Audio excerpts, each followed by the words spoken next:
Tous les participants sont en mode écoute seul. Bonjour à tous. On va démarrer dans une petite minute, le temps de laisser le temps au dernier d'arriver. À tout de suite.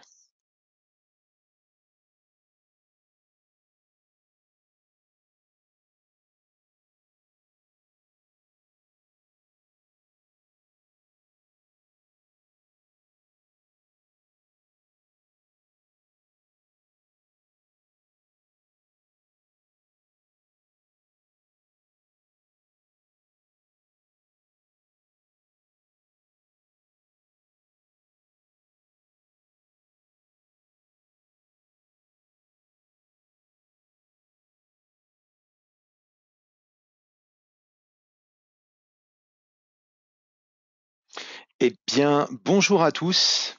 Merci de nous rejoindre pour ce webinaire sur le MDR, Managed Detection and Response. Je suis Jérémy Schramm, ingénieur avant-vente chez WatchGuard France. Je suis accompagné d'Alexandre Arnaud, lui-même avant-vente chez WatchGuard. On va donc vous parler aujourd'hui de services de sécurité. Cette présentation ne devrait pas être très longue, ça devrait prendre peut-être 35 ou 40 minutes. Vous avez le panneau des questions qui est à votre disposition pour toutes les questions que vous pourriez avoir et on tâchera d'y répondre au fur et à mesure, à moins que ça ne représente un spoil d'un sujet qui sera abordé plus tard dans la présentation. Alex ? Oui, bonjour tout le monde. Effectivement, du coup, on va commencer. Comme dit Jérémy, s'il y a des questions, n'hésitez pas dans le chat. Et donc, on va parler de MDR aujourd'hui, qui est une nouvelle chose qu'on propose chez WatchGuard. Alors, avant de commencer, de rentrer un petit peu dans le vif du sujet, on va voir pourquoi est-ce qu'on propose ce type de service aujourd'hui. En fait, c'est un petit peu comme d'habitude, j'ai envie de dire, dans le sens où il y a des moyens de sécurisation d'un système d'information qui vont être mis en place par des éditeurs ou par les sociétés pour protéger leur SI. Derrière, les hackers vont trouver des techniques et mettre en œuvre des moyens pour contourner un petit peu ces moyens de sécurisation qui ont été mis en œuvre. On a des vidéos sur la chaîne de YouTube de WatchGuard France qui parlent du jeu du chat et de la souris, donc on est typiquement dans ce cas de figure-là. C'est vraiment un jeu, à chaque fois, on met en place un moyen de sécurité, les hackers trouvent un moyen de le contourner, et du coup, il faut toujours ajuster un petit peu le curseur et proposer des solutions qui permettent de répondre justement aux nouveaux types d'attaques. Et c'est dans ce cadre-là, justement, que le service MDR qu'on propose voit le jour. Ce qu'on constate surtout, c'est que aujourd'hui, en fait, on n'est plus tant dans le... Alors, ça fait quelques temps déjà, mais c'est de plus en plus vrai. On n'est plus trop dans l'utilisation d'éléments malveillants en tant que tels, de malware, etc. D'accord, les hackers vont plus utiliser des techniques qu'on appelle living off the land pour mener à bien leurs attaques. En gros, c'est des techniques qui vont utiliser des outils légitimes, donc qui ne sont pas flagués comme étant des outils malicieux, mais ils vont utiliser ces outils légitimes pour mener à bien leurs actions, donc faire la découverte sur le système d'information, pour tenter de faire de l'élévation de privilèges, de prendre la main sur des machines, etc. Donc typiquement, on a un exemple ici qui est donné, c'est un TeamViewer qui peut être déployé par une personne malveillante dans le cadre d'une arnaque au support, pour prendre la main sur la machine d'un utilisateur et puis après, à partir de là, essayer d'étendre son empreinte sur le système d'information.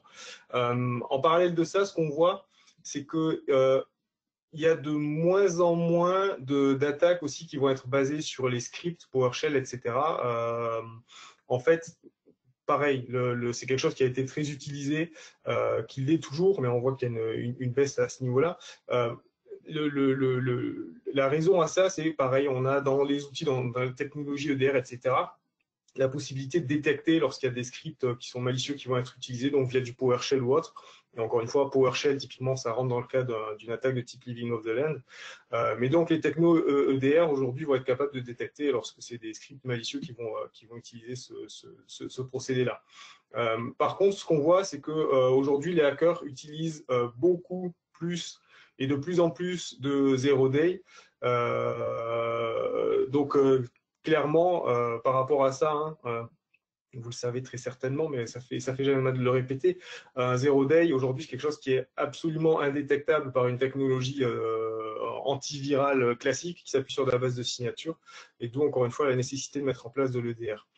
Et donc, en fait, ça va être le cumul de tous ces phénomènes, on va dire, qui font qu'aujourd'hui, on propose un service de MDR, parce que, on va le voir un petit peu plus loin, mais même en ayant un EDR, un EPDR chez WatchGuard, ça suffit pas à avoir une protection, on ne parle jamais de protection à 100%, mais une protection optimale, on va dire, parce qu'il y a toujours des zones d'ombre qui subsistent et il faut savoir justement aller farfouiller dans ces zones d'ombre pour détecter les comportements malicieux.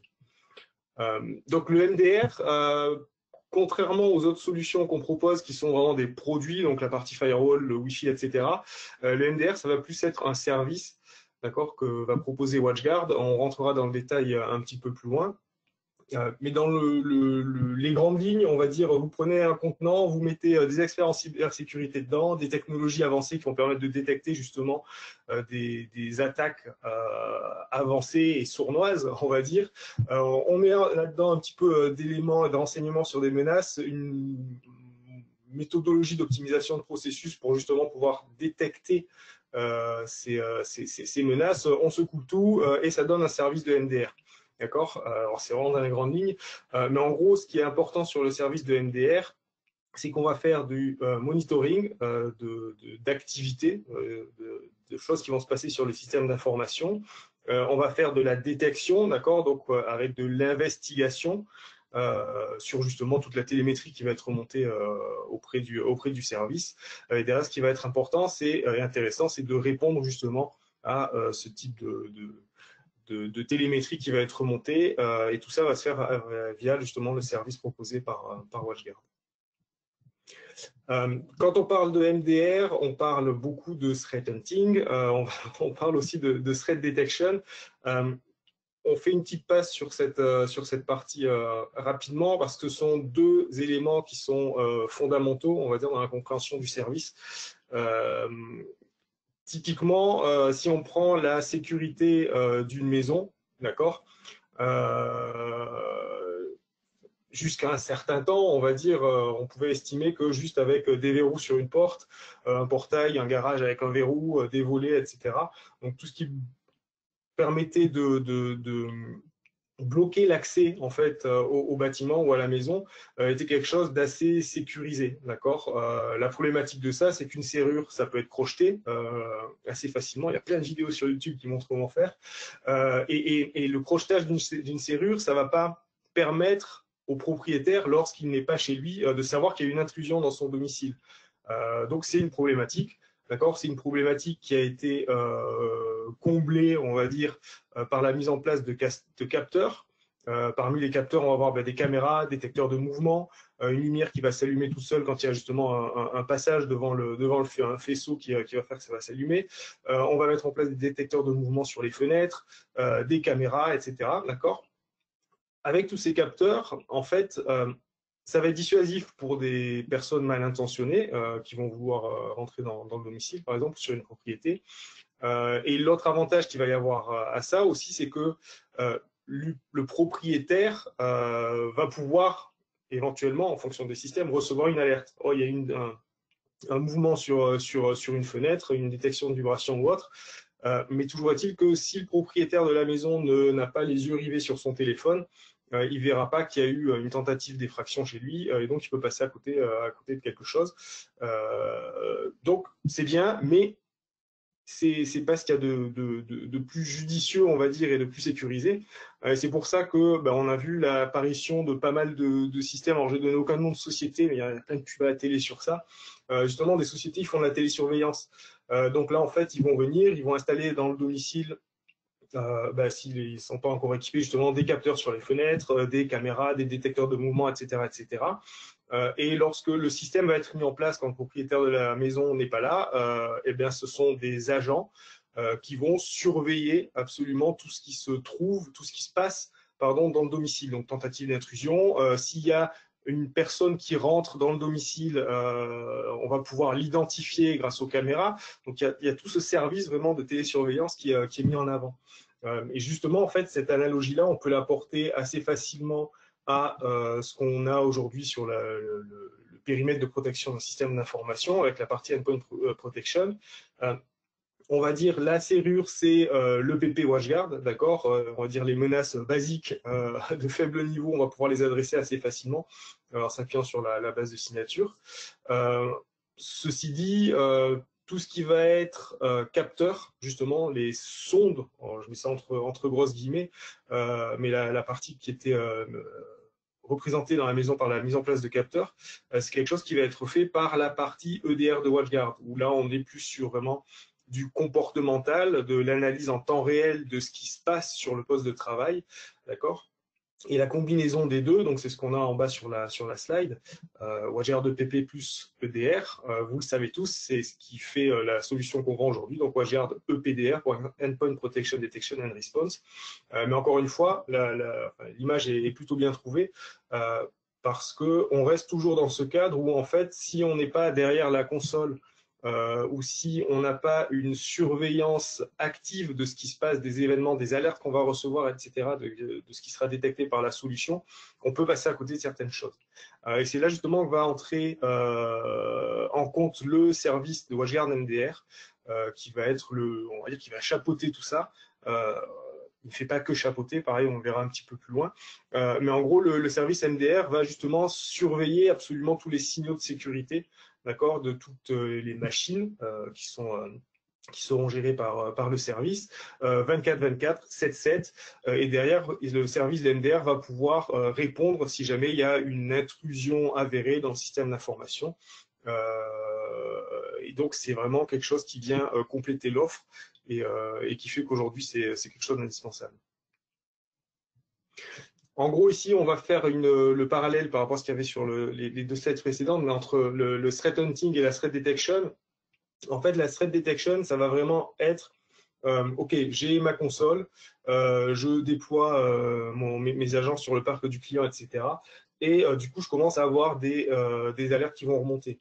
Donc, ça va être de vérifier ces alertes, d'accord, de les trier, de voir ce qui est légitime, illégitime, ce qui représente un gros risque ou pas, et de derrière, ensuite, de répondre à un incident. D'accord. Donc, on est sur un process qui est assez basique, en mode vraiment, je reçois des alertes, je les analyse, et en fonction du type d'alerte, etc., je vais adopter une réponse. Quand on est sur du threat hunting, pour le coup, le process est beaucoup plus complexe parce qu'on n'est pas dans la réactivité. En fait, on est hunting, en anglais, c'est la chasse, d'accord. Donc, on est vraiment sur une détection proactive de ce qui va se passer sur le système d'information avec une réelle recherche d'indicateurs, d'éléments, de télémétrie qui vont permettre de s'assurer en fait s'il y a une intrusion ou pas sur le système d'information. D'accord. Donc, ça va être la première phase de vérifier en gros dans l'environnement un petit peu ce qui se passe. En ayant formulé une hypothèse au début. Donc cette hypothèse qui va avoir été formulée et sur laquelle on va investiguer, après il va y avoir deux cas de figure, soit c'est un coup dans le vide, donc on revient à une formulation d'une autre hypothèse pour continuer les investigations, ou alors c'est une hypothèse qui se confirme, et dans ce cas-là, il va falloir aller plus loin dans la recherche, d'accord. Donc ça, ces mécanismes de recherche sont des choses qui sont mises en place par les threat hunters. Et du coup, derrière, répondre à l'incident et surtout développer de nouveaux moyens de détection pour que ces incidents soient détectés beaucoup plus en avance de phase. D'accord. Donc il y a vraiment la différence entre les deux, c'est essentiellement la partie proactivité qu'on va avoir sur le threat hunting. Donc le threat hunting, justement, ce que ce n'est pas, c'est d'attendre une alerte sur la console, assis tranquillement, entre guillemets, derrière sa console de PDR. D'accord. Le threat hunting ne va pas utiliser une solution EDR pour faire correspondre les détections de menaces, les indicateurs de compromission dans un data lake. D'accord. Donc les threat hunters, typiquement chez WatchGuard, ne sont pas à faire de l'administration de la console EPDR. D'accord. Ils ont leur propre outil qu'ils utilisent. Jérémy vous en parlera un petit peu plus loin. Donc ça ne remplace pas non plus le threat hunting, ça ne remplace pas la détection de menaces et la réponse aux alertes. Ça c'est le process, on va dire, c'est sur du quotidien en fait, où effectivement quand il y a la détection qui est faite par l'agent, le PDR, il faut le traiter, d'accord, mais ce n'est pas le travail du threat hunting. Ensuite, plus la détection des menaces va être efficace, forcément, et c'est mécanique, hein, moins la chasse aux menaces va être nécessaire. Donc, plus on va avoir une solution de protection en place qui va être efficace, moins on s'expose à des risques, et du coup, moins la chasse aux menaces est nécessaire. On le verra sur quelques slides par la suite. En fait, c'est vraiment, il y a une notion de cercle vertueux où, au fil du temps, en toute logique, la surface d'attaque se réduit considérablement. Et donc, on va avoir normalement de moins en moins d'analyse faite par la partie threat hunting. Et ensuite, la chasse aux menaces, ce n'est pas un processus qui peut être automatisé à 100%. Parce que l'intelligence artificielle, malgré tout, a ses limites, et l'humain donc a quand même des mécanismes d'apprentissage, etc., qui sont différents. Il faut savoir que dans un service de threat hunting, ce sont des gentils hackers, on va dire, qui travaillent dedans, donc qui ont une connaissance quand même assez fine et assez poussée des moyens utilisés par les hackers, justement. Et donc, c'est ce qui leur permet justement d'être relativement efficace sur les détections. Donc, le threat hunting, comme je le disais, c'est une chasse aux menaces qui va être proactive, d'accord. Donc, cette chasse aux menaces, elle va être basée sur l'humain, comme je le disais, et sur l'analyse. Donc, l'idée, c'est, ce qu'on a vu sur le schéma précédent, c'est vraiment de formuler des hypothèses, de suivre des indices et des idées et de voir si ça aboutit à quelque chose ou pas. Donc, c'est un processus créatif. C'est pas, encore une fois, juste suivre des points de contrôle ou des choses comme ça. C'est vraiment quelque chose qui est vivant et qui va se faire au fil de l'eau et au fil des environnements, en gros, qui vont être à protéger.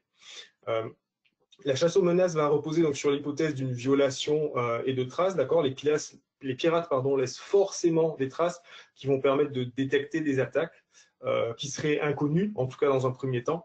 Et c'est dans ce sens-là que la visibilité est la clé. C'est quelque chose qu'on ne cesse de vous répéter à tous les niveaux, que ce soit sur le firewalling, avec dimension sur la partie EPDR, etc. La visibilité pour faire de la sécurité, c'est vraiment un élément clé, c'est indispensable. Sans visibilité, on ne sait pas ce qui se passe. Et donc, justement, ça fait partie du travail des threat hunters. Donc, c'est les plateformes qu'utilisent justement les threat hunters vont inclure des fonctionnalités qui vont permettre d'aider à répondre à des incidents. D'accord, ça va être de retrouver l'origine d'une attaque, par exemple, par où est-ce que le hacker est rentré sur le système d'information pour commencer à mener à bien son attaque. Donc, ça va être ce qu'on appelle la root cause. Récolter aussi et avoir des informations détaillées sur les incidents. Est-ce qu'il y a eu de la violation de données? D'accord, on va mapper les attaques sur la matrice du MITRE, qui est quand même un référent qu'on ne peut pas, à côté duquel on ne peut pas passer sur tout ce qui est cartographie de schéma d'attaque, etc. Et ensuite, ça va être de mettre en place des politiques pour répondre de manière automatisée à des attaques potentielles. D'accord, donc c'est vraiment quelque chose de packagé dans lequel on a un ensemble de choses qui sont incluses. Le threat hunting, du coup, c'est un service qui, d'une certaine manière et à un certain niveau, en fait, est intégré au produit WatchGuard. Je ne sais pas si vous visualisez les différentes couches des produits, enfin pas des produits, mais des services qui sont dans le PDR. Donc, il y a toute la base, on va dire, antivirale, la technologie anti-exploit, le service d'attestation à 100%, et au-dessus, il y a le service de threat hunting. Et justement, ça fait partie d'un de leur travail, de mettre en avant tout ce qui attaque, donc type Living of the Land, des indicateurs d'attaque, et de les faire remonter dans la console que vous pouvez exploiter vous derrière de manière, on va dire, automatique et en administrant la console. Simplement, je le mets entre guillemets parce qu'encore une fois, il faut comment dire, différencier le service de threat hunting qui est vendu dans le PDR, qui est inclus dans le PDR, qui va faire cette mise en avant d'indicateurs d'attaque, et le travail fait par les threat hunters du service MDR, où on est vraiment plus sur un travail de fond, de recherche de signaux faibles, qui sont beaucoup plus évolués. D'accord. Donc Jérémy va nous parler un petit peu de l'approche WatchGuard MDR, un petit peu plus dans le détail, et je reprendrai la main tout à l'heure pour continuer. Pardon, j'arrivais pas à retirer le mute de mon micro. Je débute un peu. Qu'est-ce que je voulais dire? Oui, donc le threat hunting, c'est un élément qui est fondamental. Alex, il faudrait que tu coupes ton micro, s'il te plaît, et que tu passes à la slide suivante. Merci. Parce que c'est cette recherche proactive des événements. Quelle forme ça va prendre chez WatchGuard? Alex, si tu veux bien, tu es une slide trop loin. Voilà, merci beaucoup. Chez WatchGuard, ce service de MDR, il va donc être opéré par notre SOC. Alors, j'imagine que tout le monde est à peu près au clair avec tous ces acronymes, surtout si c'est pas le cas, dites-le moi dans le chat et on fera un topo rapide, on a un peu le temps. Ce service de MDR, on a dit qu'il était nouveau, mais en fait, il ne l'est pas. Vous n'êtes pas sans savoir qu'il y a quelques années, WatchGuard a racheté un éditeur de DR dont le nom m'échappe complètement parce qu'il n'existe plus. Et ce service de DR intégrait déjà un service de SOC, un service de MDR opéré en interne par cet éditeur-là, à destination des grands comptes. En réalité, ce qui est nouveau, c'est non pas le service, mais le fait de l'apporter à la PME. Jusqu'à présent, il n'y avait que des très gros industriels et des multinationales qui avaient accès, notamment des opérateurs de téléphonie et ce type de service. Donc la nouveauté, elle est dans la cible et pas du tout dans le service. Donc on a un SOC qui fonctionne depuis longtemps avec des outils très adaptés. Cette surveillance, elle se fera 24 heures sur 24 et 7 jours sur 7. C'est impératif. C'est impératif parce que les pirates ne font pas de pause, ils ne prennent pas de vacances. Et on a bien vu ces 10 dernières années, globalement, qu'une bonne attaque informatique commence le vendredi soir à 19h quand tout le monde a quitté le bureau. On voit dans la plupart des processus d'attaque que le pirate profite du premier week-end pour mettre en place ces différents outils, prendre le contrôle des différents éléments, etc. Donc le H24 du service de MDR son bien fondé n'est pas discutable. Nos pirates se doivent de travailler en permanence. Et en fait, 365 jours par an, ils vont s'occuper de surveiller tout ce dont parlait Alexandre, à savoir tout ce qui va composer les indicateurs d'attaque et de compromission. Et là-dessus, il peut y avoir un petit peu de confusion. Alex, si tu peux changer de slide, s'il te plaît. Merci. Et donc, on va revenir 2 secondes sur le vocabulaire, puisque peut-être qu'il faudra que vous le détailliez à vos clients, pour qui c'est pas toujours très évident. Les IOC, les indicateurs de compromission, sont des éléments qui sont très souvent mis en avant dans de la publication pratiquement grand public, notamment dans un certain nombre de documents de l'ANSSI, mais les gens ne comprennent pas la portée de ce que sont les IOC. Les IOC, ce sont donc les traces de compromission, les éléments qui montrent qu'une attaque a eu lieu. C'est trop tard, elle a déjà eu lieu. On sait que si on retrouve des traces de mains sur la porte du frigo et qu'il n'y a plus de télévision, c'est que le cambrioleur est venu. C'est un indicateur de compromission. Et on ne peut pas fonder toute la sécurité informatique sur les indicateurs de compromission, puisque ça impliquerait quelque part de revenir à une forme d'antivirus dans lequel on aurait une signature comportementale. Or, progressivement, on sort de ce tout signature, notamment avec le DR. Donc l'indicateur de compromission seul ne suffit pas. L'indicateur d'attaque est fondamental. L'indicateur d'attaque est proactif. L'indicateur d'attaque, c'est tous les éléments du début de l'action. C'est tout ce qui va nous laisser comprendre qu'une action de plus grande ampleur va avoir lieu. Donc on est globalement en avance de phase. Pour revenir à notre histoire de cambriolage, l'indicateur d'attaque, c'est quand la même voiture fait 12 fois le tour du pâté de maison et qu'un faux facteur vient sonner aux portes pour voir s'il y a quelqu'un à la maison pendant les vacances. D'accord ? C'est ça, un indicateur d'attaque. Donc les indicateurs d'attaque sont fondamentaux. Un certain nombre d'entre eux sont échangés. Il y a beaucoup d'intelligence collective. Les CERT communiquent entre eux, les pays communiquent entre eux, de façon à échanger de nouveaux IOA et de nouveaux IOC. Mais c'est aussi une partie du travail de nos threat hunters d'imaginer de futurs scénarios d'attaque. C'est ce dont parlait Alexandre. C'est ce processus créatif chez le cyberanalyste. C'est ça, c'est le fait de se dire, tiens, si un jour un pirate prenait l'idée de faire ça, puis ça, puis ça pourrait probablement lui ouvrir la porte vers quelque chose de plus intéressant pour lui.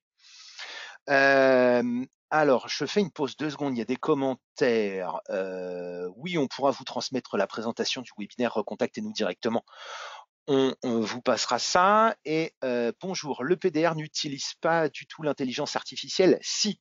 Alors, je ne sais pas à quel moment de la présentation ce commentaire vient, mais oui, le PDR, les EDR au sens large utilisent de l'intelligence artificielle. C'est important. Une intelligence artificielle va vous permettre de gagner du temps. Personne ne va plus vite qu'une IA pour réaliser une tâche spécifique. D'accord ? Ça, c'est très important. Mais les IA ne créent pas. Vous pouvez apprendre à une IA à reproduire, à s'inspirer d'eux, mais une IA n'a pas de processus créatif. Et c'est là que l'humain est fondamental, c'est que l'humain va créer, l'humain va inventer de nouvelles choses. C'est ce que le pirate va faire et c'est ce que le threat hunter va faire également de son côté, de façon à essayer d'avoir le moins de retard possible sur le processus créatif des pirates, voire de réussir à les devancer dans un certain nombre de cas, de la même façon que des pirates font du bug bounty ou ce type pas des pirates, des chercheurs en cybersécurité recherchent de nouvelles vulnérabilités pour essayer de les trouver avant les pirates. D'accord ? Donc, l'IA ne remplace pas l'humain. C'est vraiment l'un des points clés. Et donc, cette définition, ce fait de travailler sur les IOA autant que sur les IOC permet à la solution d'avoir d'être le plus en avance de phase possible et de ne pas simplement réagir aux attaques, de ne pas réagir aux alertes. Alex, si tu peux passer à la slide suivante, s'il te plaît. D'ailleurs, c'est ton tour. Tu vas nous expliquer comment ça marche. C'est mon tour, exactement. Et donc, effectivement, comment tout cela fonctionne. Alors, en fait, on va avoir plusieurs phases dans le fonctionnement. La première phase, ça va être une phase de prévention. En fait, c'est fondamental parce que c'est ce qui va permettre justement d'inclure tous les outils, d'accord, qui vont permettre de faire tourner la solution. Donc, le service MDR chez WatchGuard, pareil, on verra un petit peu plus loin, mais s'appuie sur la technologie EDR, EPDR ou Advanced EPDR. Donc, il faut forcément aujourd'hui, en tout cas, qu'on ait de la endpoint protection WatchGuard pour que ça fonctionne correctement.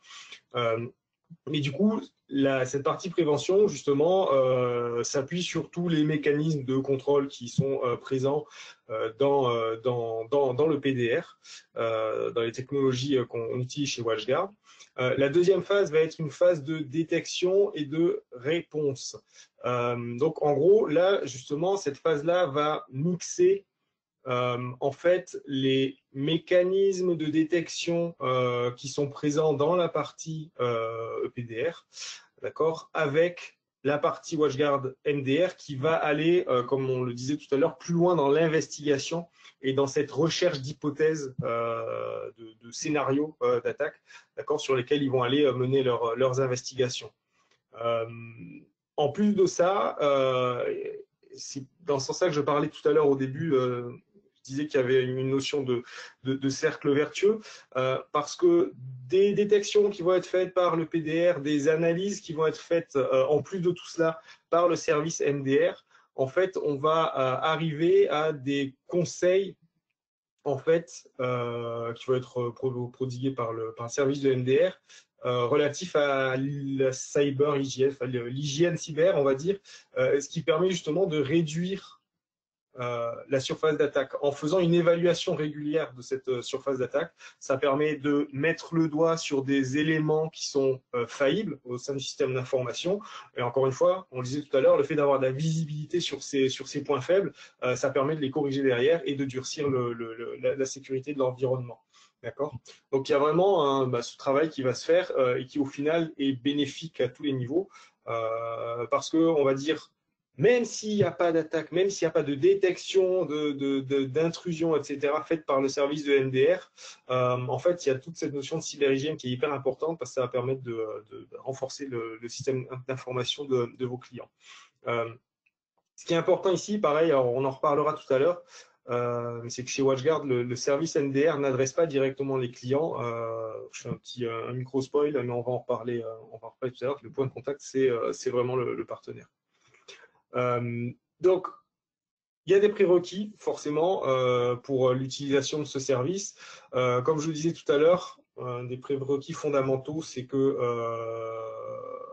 sur l'environnement du client, sur l'infrastructure du client, on est un produit endpoint WatchGuard. Alors, pas le PP, pas l'antivirus traditionnel, ça ne sert à rien. La télémétrie qui le remonte ne serait pas assez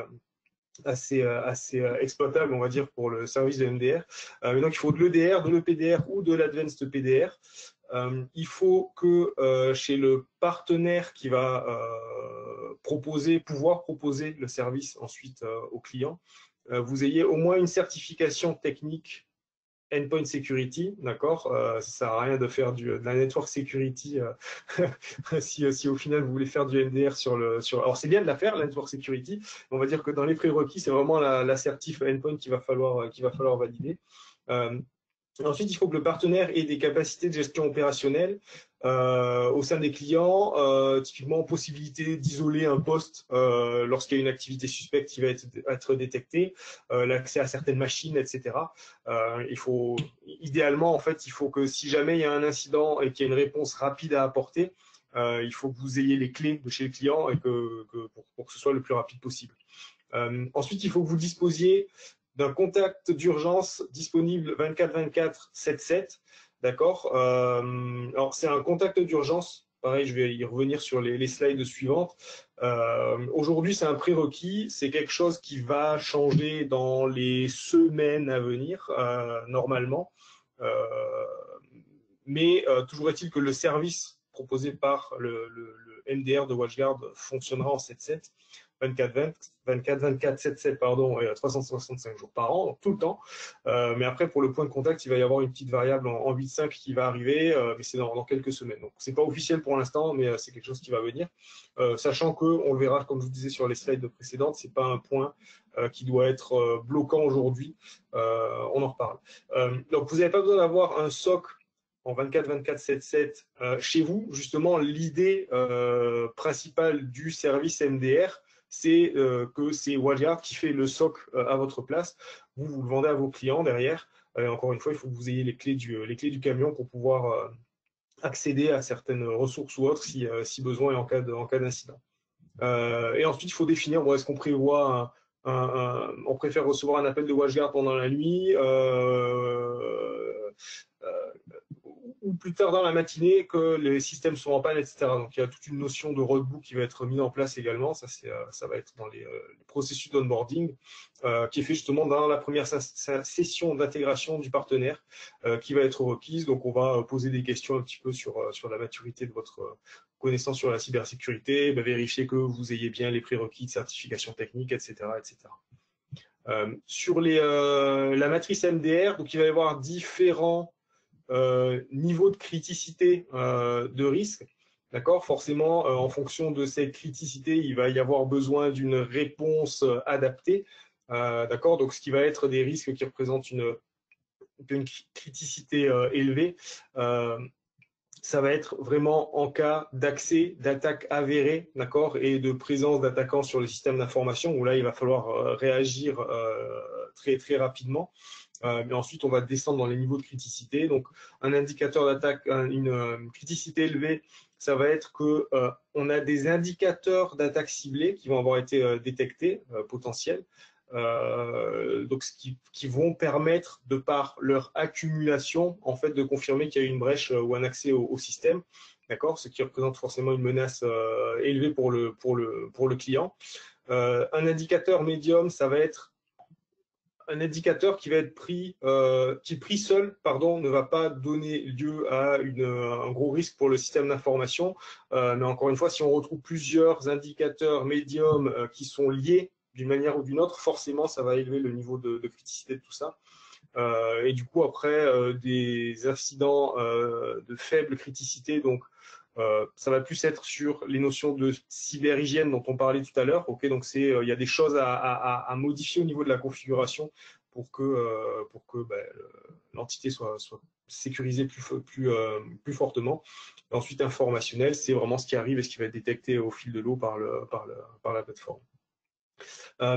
Par rapport à ce que je disais sur le 24/24, 7/7, donc à quel moment, et c'est la question qu'on nous pose tout le temps quand on parle un petit peu du MDR, c'est à quel moment est-ce que le téléphone sonne en fait dans tout ça? Parce que moi, je veux bien le proposer aux clients, mais j'ai pas forcément envie de me prendre un appel toutes les nuits à 3 heures du matin parce qu'il y a un souci. D'expérience et par rapport au recul qu'a le service de MDR, comme le disait Jérémy, c'est un service qui est proposé depuis bien longtemps à des clients grands comptes, la partie Endpoint Protection. En moyenne, c'est un appel par an, par client, à peu près. Alors après, ça reste une moyenne. On peut tomber sur un ensemble de clients où ça serait la cata. Mais en moyenne, voilà, c'est un appel par an par client. Euh, Ce qu'il faut savoir, c'est que, encore une fois, on le voit ici, hein, c'est vraiment quand on a une attaque et une intrusion avérée et qui est en cours que le MDR va favoriser une prise de contact par téléphone. Parce que, encore une fois, il faut réagir tout de suite. On ne peut pas se dire, tiens, je reçois un mail et puis je le lirai demain et puis on verra. C'est ce qu'il y avait sur la slide précédente. Hein, on préfère quoi? Avoir un service du MDR de WatchGuard qui dit, bon, ok, il y a une attaque chez votre client, il faut réagir rapidement. Ou alors recevoir un mail et puis quand vous vous réveillez le même matin prenant votre café, vous voyez que vous avez des alertes du MDR qui dit qu'il y a une attaque. Ou alors pire, vous recevez un coup de fil du client qui vous appelle parce que son système est bloqué, parce que chiffré. Bon, à voir. Donc, effectivement, tout ça pour dire, le coup de fil, c'est vraiment quelque chose qui est dans un cas extrême, on va dire. Le reste des incidents, donc quand on va voir des erreurs de protection, là on est sur la partie cyberhygiène, hein, encore une fois, ça va être une notification par mail pendant les heures de travail du partenaire qui aura souscrit à la solution. Les indicateurs d'attaque qui demandent plus de contexte, si vous utilisez déjà le PDR de WatchGuard, on vous le dit, hein, quand il y a des indicateurs d'attaque, chez WatchGuard, on n'a pas la connaissance fine du contexte de ce qui se passe sur l'environnement du client. Donc, ça peut être un indicateur d'attaque qui est mis en avant par le comportement ou par une action d'administration de votre part ou d'administration d'un serveur ou autre de la part du client. Donc, quand il faut plus de contexte pour valider ou non la sévérité de l'indicateur d'attaque, ça sera un contact aussi qui se fera par mail pendant les heures ouvrées. Et ensuite, tout ce qui va être détection, lorsqu'il va y avoir des tests internes, des tests d'intrusion, etc., qui peuvent être demandés par vos clients. D'accord, là, ça sera la notification par mail en temps réel. Et quand on va avoir des incidents standalone, donc des incidents isolés, pareil, ça va être une notification par mail. Donc encore une fois, ce qu'il faut retenir, c'est le coup de fil, c'est vraiment quand il n'y a pas le choix, d'accord, et quand on est sur une intrusion qui est en cours. Et de toutes les façons, enfin, quel que soit le contexte, je pense, enfin, vous avez un client qui se fait chiffrer pendant la nuit, il cherchera forcément à vous joindre pour appeler à l'aide. Donc là, en gros, on va avoir l'avantage, ça va être prise de contact par le service MDR, et derrière, il va y avoir un accompagnement sur la partie rémédiation, déterminer d'où provient l'intrusion, etc. Je me permets d'intervenir rapidement. Vas-y. La statistique réelle, c'est pas un appel par an par client, c'est entre 0 et 1. Et ce entre 0 et 1 Ouais, est important parce 0 qu'en et fait, 1. les clients, donc le service de MDR identifie une intrusion avérée. Il y a un pirate dans les locaux, enfin dans l'infra. Il déclenche une alerte pour avoir une action la plus rapide possible et éventuellement mettre en place des mesures de contre-mesures lourdes, type, je sais pas moi, tout éteindre, peut-être, pourquoi pas, admettons. Euh, cette, la variable qui va s'appliquer sur le entre 0 et 1 n'est pas dépendant de la taille du client, du nombre de machines ou de son exposition, mais plus de sa maturité et de sa capacité à suivre vos conseils et les nôtres. Dans une slide précédente, Alexandre présentait donc l'EDR comme élément de démarrage, comme élément de démarrage qui permettait ensuite de conduire au service du MDR pour finir sur des aspects de cyberhygiène. Alors j'aime pas l'expression parce que je trouve qu'elle sonne pas bien une fois traduite, mais l'idée c'est vraiment ça.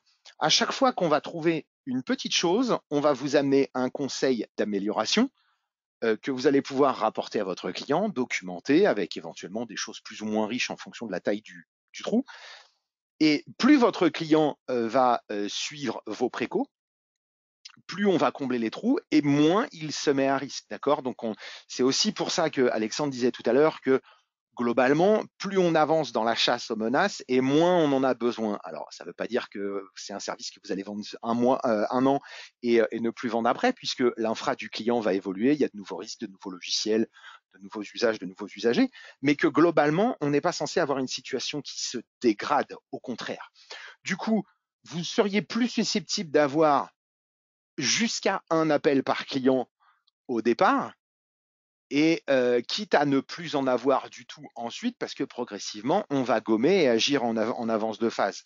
On va vous prévenir quand il y a une erreur de protection, on va vous prévenir quand il y a un IOA, et tout ça en heure ouvrée, en fait, normale, par email, documenté. On va vous avertir pour des détections, on va vous avertir des événements isolés, ce qui fait que tout ça va nous amener à durcir. Et en plus, là-dedans, on n'en a pas encore parlé, mais on va en parler juste après, c'est la capacité du SOC à agir. On n'aura pas, nous, les clés de votre client. Il ne serait pas normal qu'on puisse agir chez vos clients.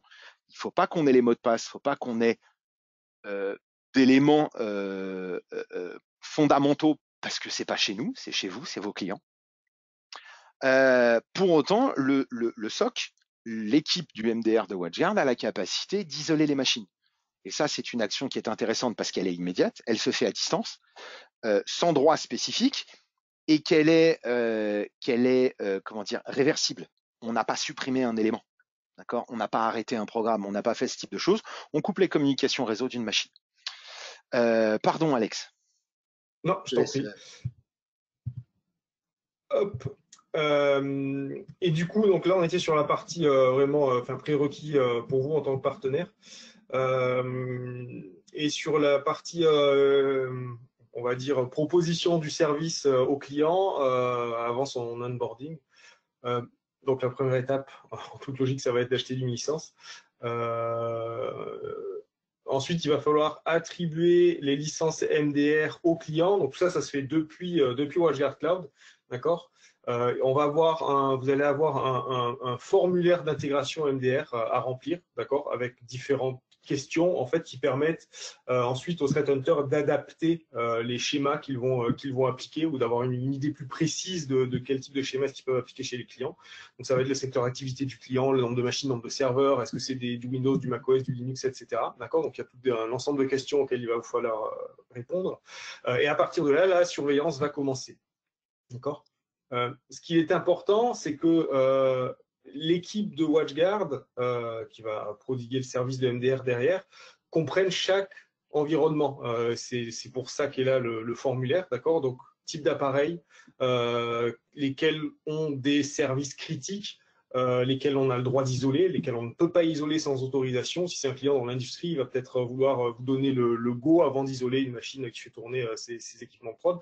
Donc voilà, en gros, c'est histoire d'avoir une cartographie de l'environnement avec jusqu'où est-ce qu'on peut aller en termes d'isolation, sur quel type de machine, sur lesquelles est-ce qu'on attend le go, etc. Pour qu'au moins ils sachent dans quelle mesure ils peuvent travailler en autonomie. Alors je le mets entre guillemets parce qu'encore une fois, ensuite, même s'il y a un incident qui est détecté par le service MDR, le MDR ne prendra pas contact directement avec le client.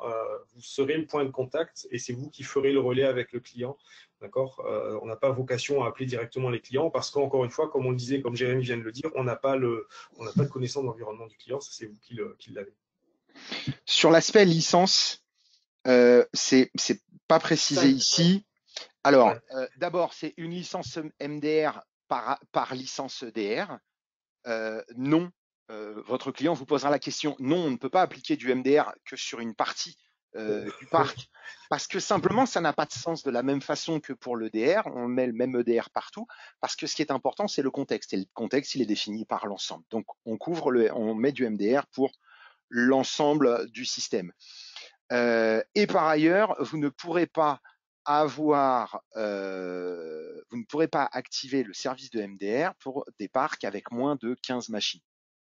D'accord. Si d'aventure vous tombiez dans ce cas-là, d'abord c'est assez rare quand même que les clients avec si peu de machines aient ce type de demande, même si. Revenez vers nous, on pourra discuter des solutions, mais par défaut, c'est 15 licences EDR minimum, pas de parc en dessous de 15 licences EDR. Exact. Et ben, du coup, tu peux garder la parole parce que tu vas nous expliquer un peu comment ça se passe en coulisses et justement sur plus précisément la plateforme qu'utilisent les threat hunters, pour rappel, qui n'est pas la plateforme d'administration de l'EPDR telle qu'on la connaît. Alors, comment ça marche? Alex l'expliquait tout à l'heure. La détection de menaces et la chasse à la menace sont deux activités qui n'ont absolument rien de commun. Du coup, les threat hunters, les cyberanalystes de WatchGuard ne vont pas utiliser la console EDR parce que ce n'est pas leur outil. Dans la console EDR, on a les détections de l'EDR. Donc en fait, on a une information qui est filtrée. L'EDR a déterminé qu'un ensemble des éléments représentait des indicateurs d'attaque ou des indicateurs de compromission et donc a déclenché une action ou une alerte, ou peu importe. Okay. Le boulot des cyberanalystes va consister d'abord à récupérer l'intégralité des événements de la vie d'une machine. Une machine Windows, pendant les heures de bureau, pendant les heures normales de travail, on va dire, va générer plusieurs millions d'événements sur l'échelle de la journée. Des événements qui sont l'ouverture, la fermeture de session, le démarrage, l'arrêt d'un service, le lancement d'un programme, un programme qui lance une communication réseau, un WebSocket, peu importe. C'est tout ça qui fait. Ouvrir un fichier, déplacer un fichier, c'est un événement. Et tous ces événements, toutes ces télémétries vont être envoyées dans le data lake, dans le SIEM. D'accord ? Toutes ces informations, a priori sans valeur, de façon unitaire, le boulot des cyberanalystes, ça va être de les associer et voir si on arrive à construire l'image d'une future attaque. C'est ça, le boulot des cyberanalystes. Donc, on parle de plusieurs millions d'événements par jour et par machine. Donc, bien entendu, ce ne sera pas traité manuellement. C'était l'un des points évoqués par Alexandre. On ne peut pas automatiser le threat hunting, la chasse à la menace. Par contre, on peut automatiser certains process à l'intérieur de ça. Donc, on va utiliser des outils spécifiques. Et ici, la plateforme s'appelle Orion. C'est le SIEM de WatchGuard.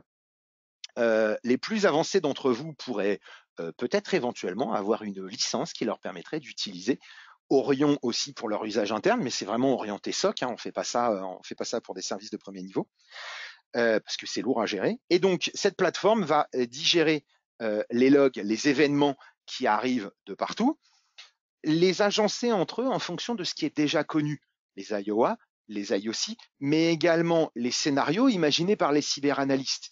Ils ont déjà compris que la prochaine vulnérabilité de la nouvelle version de Log4j, eh ben, elle permettra de faire autre chose. D'accord ? Donc, il y a des milliers, des millions de règles là-dedans qui vont permettre à une IA, mais pas que, de préfiltrer ces éléments de façon à pouvoir les associer entre eux, recréer les processus de communication des différents programmes, etc., pour avoir une cartographie plus précise, mais en même temps plus globale de l'ensemble des éléments. Alors, Alex, si tu peux passer sur la slide d'après, s'il te plaît. Ces logs, ils prennent différentes formes, ils passent dans différents filtres, ils sont retraités, marqués d'une certaine importance. Le fait de ressortir un élément spécifique d'une corbeille permettrait de ressortir en même temps toute la chaîne d'événements associés, ce qui permettrait de pouvoir replonger dans des données qui, a priori, avaient été rejetées. Et l'un des filtres utilisés, slide suivante s'il te plaît Alex, ça va être notamment le MITRE. Le MITRE est un système, c'est pas le seul, mais qui permet d'ordonnancer, de cadencer, de découper, de comprendre les processus d'attaque. Donc, bien entendu, ces éléments vont venir trouver leur place dans le MITRE, ce qui est important, parce que si je trouve un événement qui est relatif à une élévation de privilège, c'est probablement qu'il y a une exécution avant qui m'a échappé. D'accord ? Donc, c'est tous ces liens qui vont être faits. La finalité, ce sera la slide suivante, dans laquelle l'outil a permis aux cyberanalystes de replacer dans leur contexte différents types d'événements. Et ce que vous avez là, c'est la vue de l'attaque qui avait eu autour de 3CX il y a un peu plus d'un an, puisque c'était mars 2023, si je me rappelle bien. Et où en fait, on avait le logiciel 3CX qui était parfaitement normal, anodin, fonctionnel, il faisait de la téléphonie, quoi. Et puis, une fois associé à son plugin malveillant, 3CX commençait à avoir un comportement déviant. Alors, il se trouve que le DR de WatchGuard le bloquait, donc c'est pas le sujet, mais ça permet d'avoir une bonne illustration de est-ce qu'il est normal que ce processus 3CX ouvre autant de canaux de communication dans tout un tas de sens, etc., etc., etc. Et comme le boulot du cyberanalyste, c'est de trouver tout ce qui n'a pas déjà été traité par le DR et les systèmes de sécurité, si le DR était passé à côté de l'attaque, c'est donc ce que les services du SOC auraient pu identifier. Et de là, déclencher l'isolation de la machine, déclencher une alerte, pourquoi pas téléphoner, alors peut-être pas dans le cas de 3CX, mais voilà, c'est ce type d'événements qui doivent conduire, c'est ce type de traitements qui vont conduire au déclenchement des différentes alertes. Du coup, ces alertes, elles vont prendre la forme de 3 types de documentation différentes. Le premier rapport, c'est le rapport d'incident. Le rapport d'incident, c'est, rappelez-vous, le petit tableau noir et blanc, bleu et blanc de tout à l'heure avec comment est-ce qu'on vous contacte et quand. Eh ben, le rapport d'incident, c'est tiens, on vient de trouver un IOA. Il y a eu un IOA, on le voit, c'est le MITRE numéro TA, je sais pas quoi, machin. Et on le sait, ça s'est produit sur telle machine, tel jour, à telle heure, avec tel utilisateur, ça concernait tel processus, telle partie de la mémoire, tel fichier, telle clé de registre, etc., etc., etc. Et on va vous envoyer le rapport d'incident en vous disant il y a ça, ça se produit là. C'est pas dramatique, c'est contenu. Peut-être que l'EDR a déjà terminé tel processus, mais le danger est toujours existant, même s'il n'est pas actif. Peut-être que le XDR de WatchGuard a déjà demandé au firewall de bloquer l'IP public qui sert à, mais le danger relatif existe toujours. Donc, s'il vous plaît, connectez-vous sur la machine, virez la clé de registre machin, virez la DLL malveillante, et histoire qu'on revienne à une situation normale. Ça, c'est mon rapport d'incident. Vous pourriez en recevoir, c'est une question qui vient souvent, vous pourriez en recevoir périodiquement, mais encore une fois, vous allez probablement en recevoir plus au début du service qu'à la fin de l'abonnement, parce qu'au début, on va peut-être trouver plein de petites bricoles à droite à gauche, mais que progressivement, on va vous aider à nettoyer, donc à la fin, vous en aurez de moins en moins. Okay. Le service de MDR n'est pas un service pour lequel vous êtes supposé, vous, mettre des gens en place. Ce n'est pas censé vous générer de l'activité supplémentaire. Vous n'êtes pas censé dédier des gens à ce service. D'accord ? Ça faisait partie de l'une des slides d'Alexandre tout à l'heure. Vous n'avez pas besoin de mettre en place votre propre SOC. Au contraire, ce qu'on veut, c'est pouvoir vous déclencher avant des alertes qui ne sont pas dramatiques pour que vous ayez le temps de corriger avant que ça le devienne. D'accord ? C'est prophylactique. Donc ça, c'est le rapport d'incident immédiat. Dans le rapport hebdomadaire, c'est voilà, merci. Voilà, dans le rapport hebdomadaire, vous allez avoir une situation à court terme, cher partenaire, chez le client Truckmush Incorporated. Au cours des 7 jours passés, il y a eu X type d'incidents pas graves, X type d'incidents dramatiques, etc., etc. Et sur le fond, il faudrait en urgence prendre un certain nombre de mesures correctives. Ce serveur est pleinement exposé sur Internet et c'est un TSE et ça se fait pas, c'est pas comme ça qu'on fait. Il est impératif de fermer ce port et de mettre des connexions VPN aux clients, c'est urgent. Cher partenaire, chez tel autre client, il est urgent de déployer telle mise à jour sur tel serveur parce que y a une vulnérabilité dans 2IS, etc., etc., etc. C'est du court terme, c'est ce qui doit vous amener à une remédiation moins urgente que sur le rapport immédiat où on a détecté quelque chose, mais attention, il y a des trous, on les a identifiés et un jour ça va finir par passer. Et le troisième rapport, c'est le rapport mensuel. Le rapport mensuel, c'est voilà, d'un point de vue risque relatif, voilà où on en est. Globalement, vous n'avez pas subi d'attaque alors que vous avez un ou deux trous majeurs qui, s'ils sont exploités, vont permettre à l'attaquant de rentrer très vite, très en profondeur de l'infrastructure. Attention, ça, ce sont des éléments importants. Attention, peut-être que il serait temps d'enlever ce vilain /16 et de faire une segmentation réseau. D'accord ? Ça, c'est le rapport mensuel. Où est-ce qu'on en est et quelles sont les actions à plus long terme qu'il faudrait entreprendre pour améliorer la sécurité. OK ?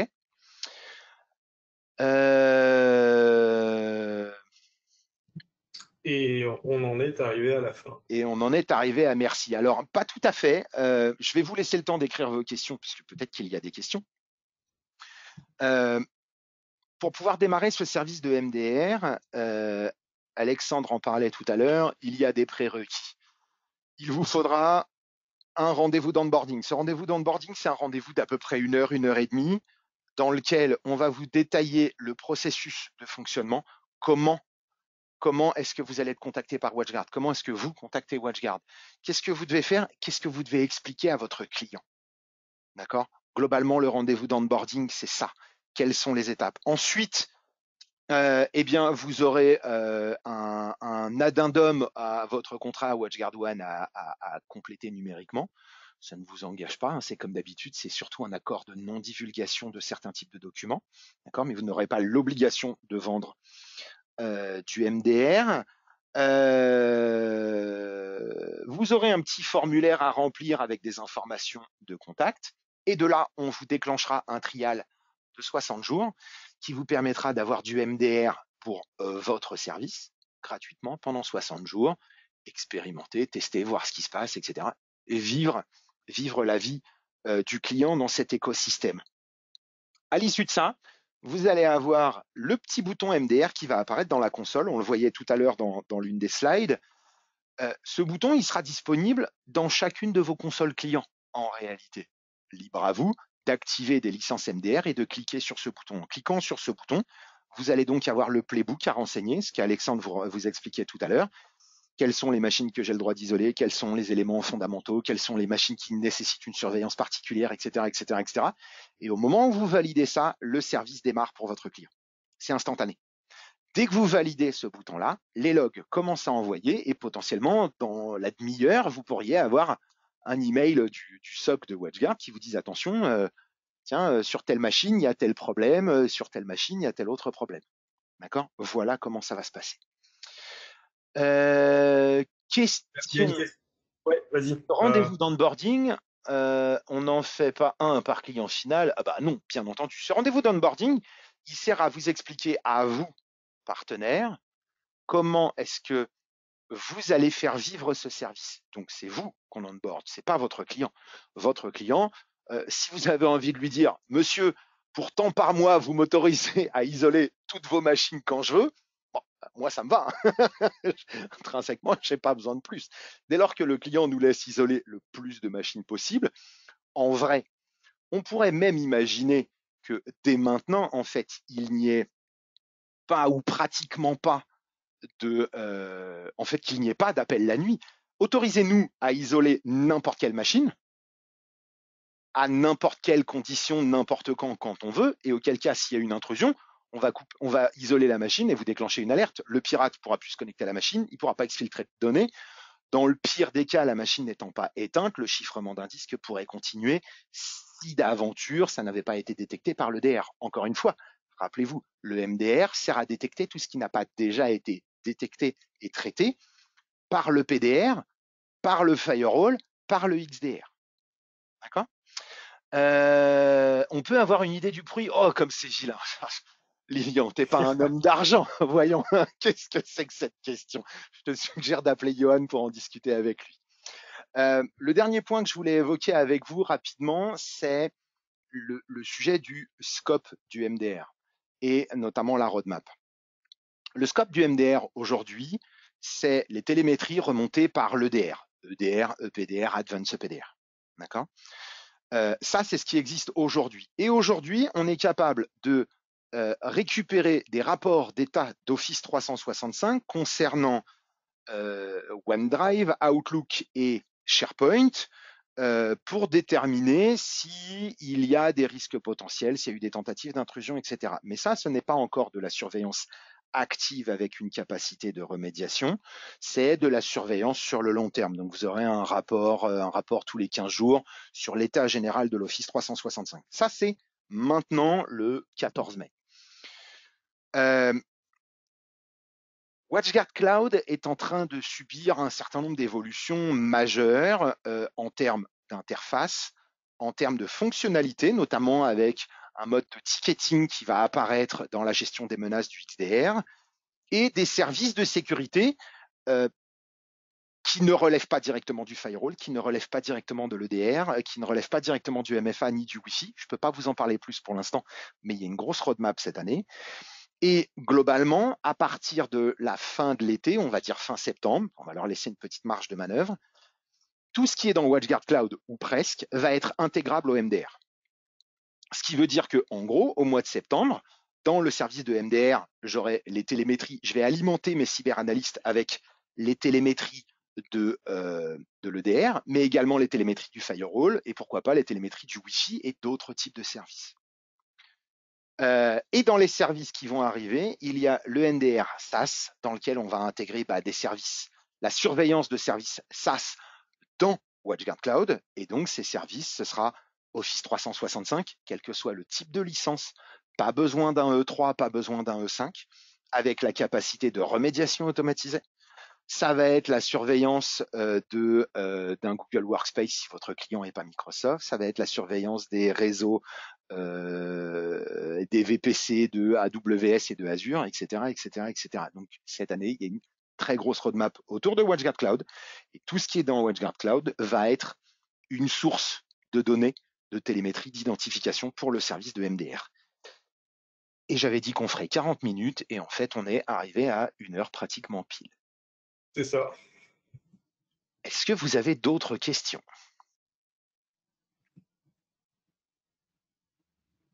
Si vous n'avez pas d'autres questions, je vais vous souhaiter, nous allons vous souhaiter une bonne journée. Et puis, n'hésitez pas à revenir vers nous avec toute question complémentaire. Si le service vous a convaincu et que vous voulez démarrer, revenez vers nous de façon à ce qu'on puisse planifier la session d'onboarding, puisque même si vous n'avez pas les projets maintenant, le fait d'être déjà onboardé, eh bien, vous serez prêt à répondre aux questions et aux besoins de vos clients dès qu'ils le souhaiteront. Comme d'habitude, se-france@watchguard.com si vous voulez joindre Alexandre ou moi, ou nos adresses individuelles, votre responsable channel dédié et dans le doute, france@watchguard.com. Bonne journée. Au revoir.